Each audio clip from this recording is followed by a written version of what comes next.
Hypothetic abduction or inference it can be defined as a critical reasoning process that generates a hypothesis, that is a speculation, from initial information, then updates the hypothesis as more information comes in until a diagnosis is reached. The diagnosis is provisional and subject to bias and error correction. It is a best fit process that generates a probability, not a certainty, as it does in deductive reasoning. In deductive reasoning, if the premises are true, then the conclusion must also be true. The problem with what we do, is that the premises are never true. The patient lies or misleads unknowingly, interprets what's happening and what they're going to tell you, or leaves out information because he decides it's not relevant.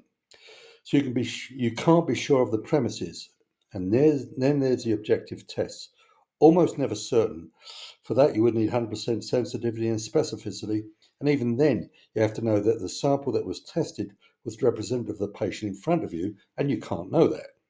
So you deal in probabilities and not certainties. The trick is to be as confident in the probability as you can. The process of hypothetic abduction is variable between testers and largely depends on how they understand the definition, and for most, while the term is familiar, the process and methods are not.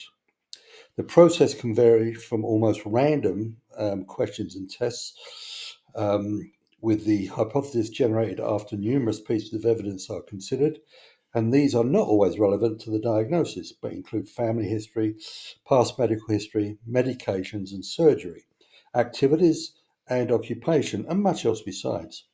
The more information that comes in, the less specific, but the more sensitive the information becomes, and so decreasing usefulness. For example, a final diagnosis of biomechanical dysfunction will be muddied by the following. A 43-year-old male has an occupation of a construction labourer, short duration episodic pain in the right low back, sudden onset while twisting with a 40-pound load. There were 2 previous episodes of this. He had moderate severe intensity, severe with sudden unguarded movements, and moderate ache with prolonged positioning. Morning stiffness and soreness lasting 20 minutes after waking. A past history of migraine, a cardiac event at the age of 22, orthotics inserted at the age of 12 for flat feet. Family history of rheumatoid arthritis in the mother. There was no referred pain other than the pain on the surface right over the problem. There was functional loss, was non-obligate, that is elected not to do stuff to avoid consequences. There was pain on bending and remaining flexed, pain on unguarded twisting movements with minor short-lived aching after it, and an ache on prolonged sitting for more than 90 minutes. Previous treatment were episodes of a chiropractic that helped. This time it failed to help after 4 treatments. He runs 3 miles a day, 3 times a week, otherwise is sedentary when not working. The previous history, he had previous history of episodes of neck and mid-thoracic pain. The range of motion showed there was an extension loss with pain. Lumbar segmental stability was normal, no neurological signs and symptoms, and PAs over L4 were positive with moderate pain and no spasm. So the question is, how much of this information was focused on the diagnosis as opposed to the etiology and on treatment planning? You should make your testing task specific. The diagnosis, then the etiology, then the treatment plan, then diagnostic revision if necessary, and then the treatments revision. For the diagnosis, for all you really need for a biomechanical dysfunction is short duration episodes, moderate to severe pain or no referral, flexion or extension dominating the picture. There's no obligate functional loss. The range of motion testing shows flexion or extension loss with symptoms, and the PAs are appropriate responses. No spasm, no more severe than you would expect from the pain the patient's having. Everything else is focused on other tasks, and she should be tested when those tasks come up. My feeling is that H, the hypothesis, should be generated immediately, and in fact, your brain does this automatically. A computer might wait until all the evidence is in before comparing the patient's presentation with the illness script it's programmed with, but your brain immediately forms a tentative hypothesis. Go with it, then apply the information to H and see if it fits. If it doesn't, generate another H from the information you already have until you get the best fit, or you don't. Onto the illness script. This is a picture that the clinician holds in her or his head of any particular condition. It can be deep and broad or superficial and impoverished and everything in between.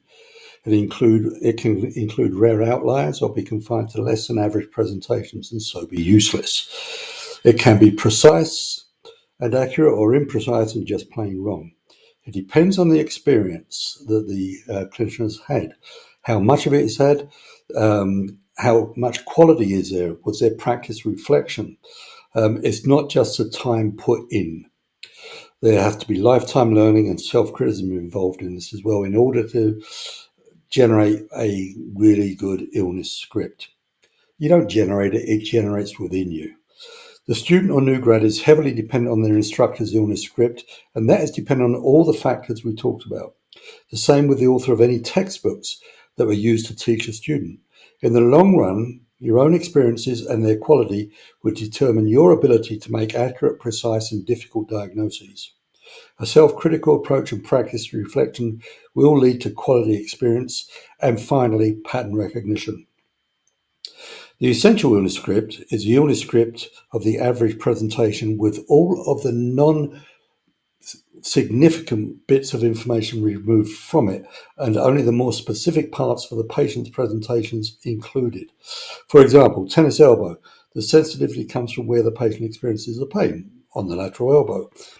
The parts of the presentation that are more specific to tennis elbow are pain on gripping as a main complaint rather than moving the elbow or postures, which may indicate spinal referral. Tenderness on precise palpation of the common extensor tendon. Pain on isometric wrist radial deviation into extension. Now, this could either be a tendinosis or a tendonitis. The difference between them is severe functional loss, exquisite tenderness, painful weakness on radial extension isometric tendon, probable spasm, and certainly severe pain on stretching the tendon. But they are both tendinopathies, and that's what the illness script gave you. The staging comes by interpreting that information received more specifically for that staging. Lastly, for the moment, generating the first hypothesis. You can generate it in one of the following ways via plausibility. How likely is it to be a particular condition? Back to the elbow, lateral elbow pain is likely to be tennis elbow. Doesn't have to be, but it's likely to be, and that would be your more plausible hypothesis. If that turns out to be true, you've done it. And there's nothing else you have to do except attack this with bias and error correction, because there is a probability or a very strong possibility of availability bias followed by confirmation bias. So this has to be attacked with bias error correction. The other way of generating hypothesis is looking for serious consequences that may arise if you get it wrong. So if we look at a traumatic neck, for instance, your first hypothesis may be a fracture. And you don't really want to be looking at range of motion in a patient with a fracture or VBI, come to that, until you know that there isn't a fracture or VBI. So your first hypothesis is likely to be a fracture. You get rid of that as a possibility, either through positive testing or negative testing. And the same with VBI and neurological damage. You get the serious consequences out of the way, even though they're implausible, and then move on. The last one is the less plausible hypothesis. And the reason you would do this is to correct bias and error on the way through. So if you come up with lateral elbow pain, you say, I think it's a biomechanical dysfunction, and you test that first, then you're overcoming the availability bias that goes behind tennis elbow. So this is another way of doing it, but it's time consuming. You're going to go through a number of different hypotheses that you know are not going to turn out to be a diagnosis almost certainly before you get to the one you want to. So this is another way of choosing your hypothesis. You can, as I said, generate either a single hypothesis, or you can use negative differential diagnosis to eliminate potential hypotheses and be left with one. There's no time wasted doing the latter, as you should always bias error correct the single hypothesis generation. So you've got to do the same work anyway, and in more complicated cases where there may be one or more pathologies present, you're better off doing negative differential diagnosing. The following diagram will take this into account and look at what we just spoke about. Okay, so looking at the processes of getting started with this patient. We have a post-MVA patient 1 week out. He has pain in the suboccipital and occipital regions with mild type 2 dizziness. There is no way you can use pattern recognition with this, and the presence of T2 dizziness can also indicate vertebral basilar problems, and it's not good to use pattern recognition on things that can be significantly dangerous. So we're not going with pattern recognition. And it's complicated. There's potentially three different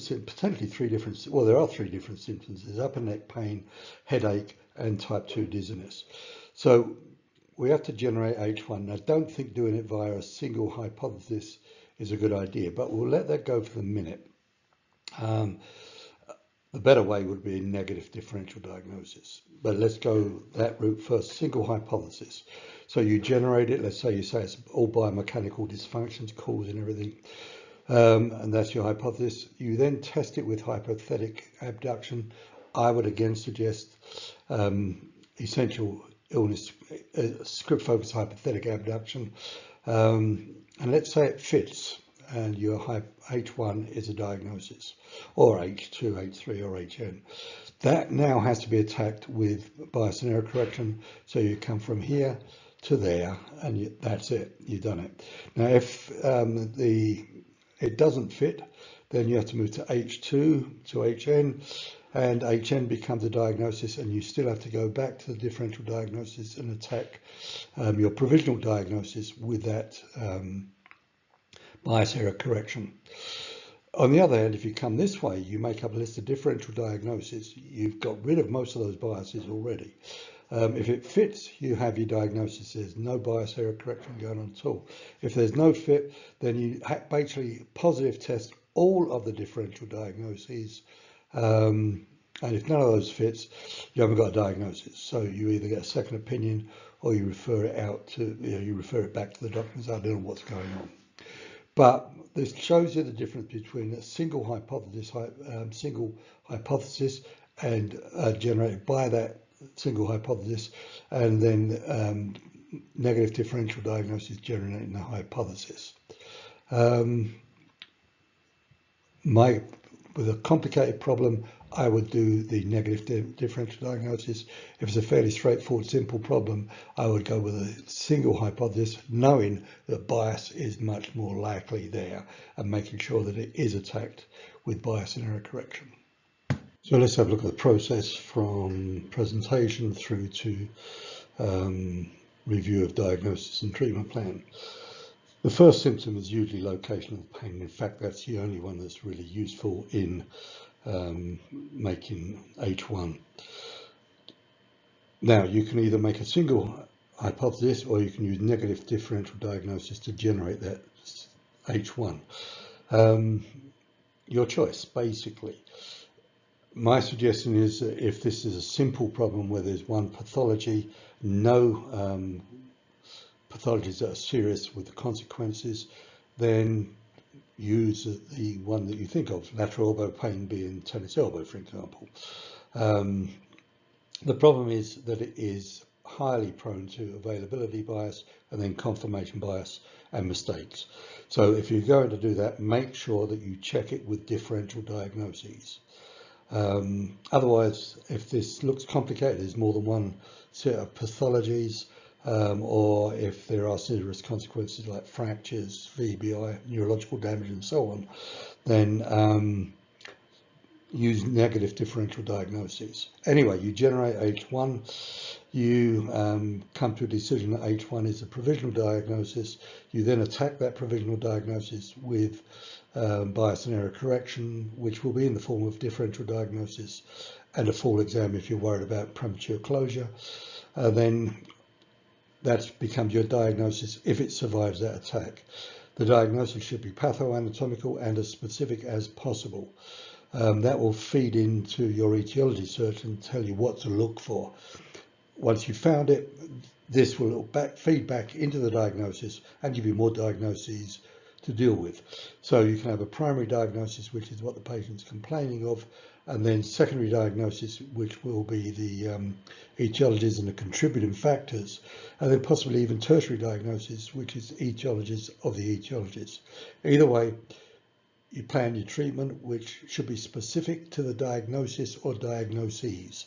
You carry out your treatment plan, and as information from that comes back, you review the diagnosis and modify it or change it if you need to, or look at your treatment plan and review that and modify it or change it. The diagnosis is always subject to review and change. An abbreviated look at hypothetic abduction, which included forays into illness scripts, essential illness scripts, script focus abduction, and the generation of the hypothesis. But basically, it was all about hypothetic abduction. It's brief considering the subject matter, and this will be coming up over and over again. It is the best way to deal with the patient. Organize your process, decide on the process for a particular patient and work through it. Don't make this haphazard and random. Don't just ask questions that you've been taught to ask. Ask questions for a reason.